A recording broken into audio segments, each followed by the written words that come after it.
I don't think that there's anything more memorable than playing 2 professional stroke play tournaments in Africa for these guys. So it's been quite an adventure. The African adventure began for the eGolf Tour in 2010. Why they hosted 2 events in Morocco, even though they're based in the southeastern United States, and which players get a chance to compete in a European Tour event as a result. It's got all that you would ever want going to a country for a golf trip. Luxurious resorts are available for golf tourists in Morocco. How the country is using golf to attract twice as many visitors in the next 10 years. This special episode of Eastern Golf TV is brought to you by the eGolf Professional Tour, the Atlas Pro Tour, and the Office of Tourism of Morocco.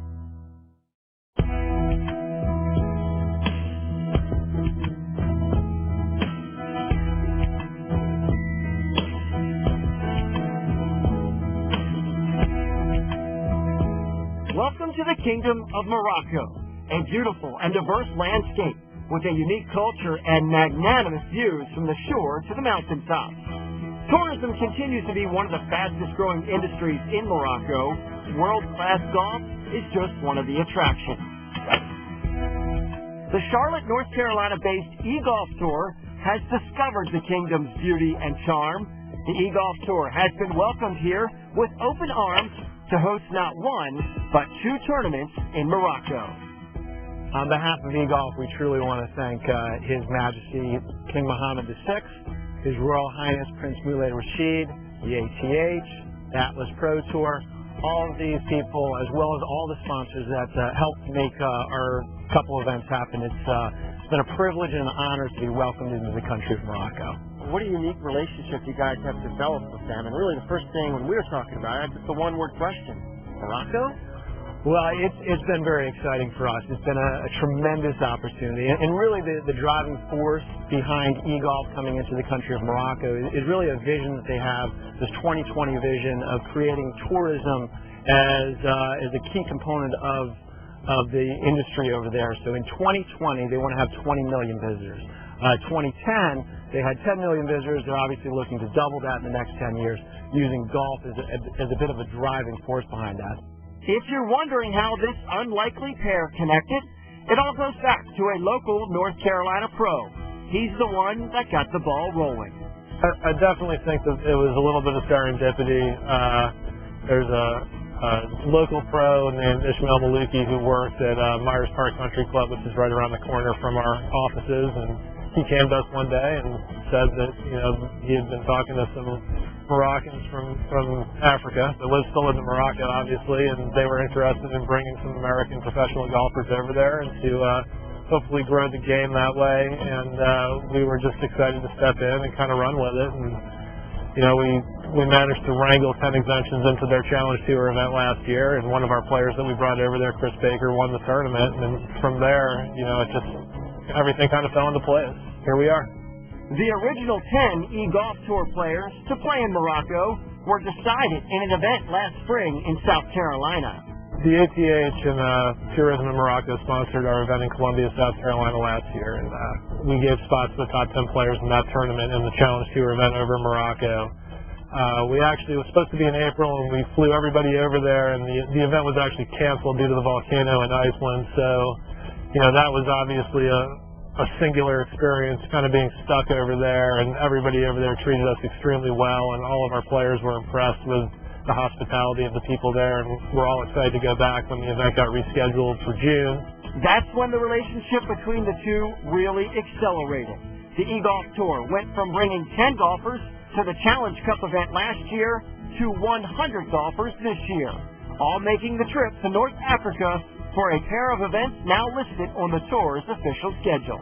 I would say 9 years ago, I'm not sure that we ever expected to bring our tour to Virginia. So obviously, Morocco or Africa were the furthest thing from my mind at the time, but I think that we've always been focused on giving our players better and better playing opportunities and more memorable experiences. And honestly, at this level, I don't think that there's anything more memorable than playing 2 professional stroke play tournaments in Africa for these guys. So it's been quite an adventure. The eGolf Tour makes history in 2011. For the first time, the United States Space Tour conducts multiple stroke play events on the continent of Africa. The first is the Samana Classic in Marrakesh. The Samana is an American-style golf course. It's designed by Jack Nicklaus. It's long. It's about 7,400 yards. It's in the desert at the foot of the Atlas Mountains. So I know when the players got there and got out of the buses at the golf course and saw this enormous mountain range covered with snow behind the golf course, they obviously knew they weren't in the U.S. anymore. Even on a different continent, these guys can go low. Especially eventual winner Chris McCartan, who fired a 64 in the first round. Traveling overseas had little effect on his game. The former Wake Forest star feels right at home in North Africa. The people there were great. The whole experience was great. It was the flawless execution of the golf plan as you could expect, and for as many people as we had. And so it made it seem like we were playing this normal tournament. The Samana Classic features a deep and diverse field, one that includes Spain's Gabriel Canizares, who finished third, and some Moroccan professionals. The local guys were very impressed with their American counterparts. Much more good players than what we used to play with in Europe, like on the ECD Tour, or the level is much higher. We could see it on the scores in Samana last week. Very good for us to get to play with you guys or with you Americans, so we can get our level higher. Nobody plays at a higher level at Samana than McCartan.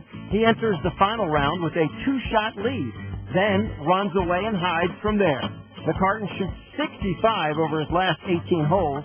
He wins by 4 shots and earns the hefty $40,000 winner's check. Who knew it would take a trip to North Africa for the 25-year-old to get his first victory on tour? It was a great experience to be able to play in Morocco, so that was one of the main reasons I wanted to go over there in the first place, and I've been disappointed. One event down, one more to go. The venue changes for the eGolf Tour's second event in Morocco. The goal remains the same. Who earns the $40,000 winner's check and an exemption into a European Tour event. Eastern Golf TV is coming right back. This portion of Eastern Golf TV is sponsored in part by Samana Country Club, Royal Air Maroc, and the Office of Tourism of Morocco.